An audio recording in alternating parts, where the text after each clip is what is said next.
Katika kipindi hiki cha siku 100 za uongozi wa Dr. Samia Suluhu Hassan, Rais wa Jamhuri ya Muungano wa Tanzania, tumeupiga mwingi.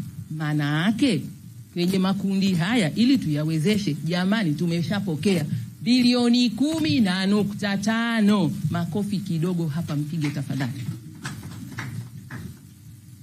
Na hii ni kwa ajili ya kutoa mikopo yenye masharti nafuu na riba ya 7% kwa mwaka kwa wafanyabiashara ndogo ndogo, ambapo tayari jumla ya shilingi bilioni 1,351,660 zimetolewa kwa wafanyabiashara 588 kupitia mfumo wa benki ya NMB, na zoezi la utoaji mikopo linaendelea nchini. Ewe mfanyabiashara ndogo ndogo uliyetajwa kwenye makundi haya, changamka uweze kuzifikia fursa hii. Mambo ni moto sana. Serikali ya awamu ya 6 kipindi chake cha pili inaendelea kuupiga mwingi kukuwezesha wewe uweze kufanikiwa kwenye ndoto zako za ujasiriamali na ufanyaji biashara ndogo ndogo.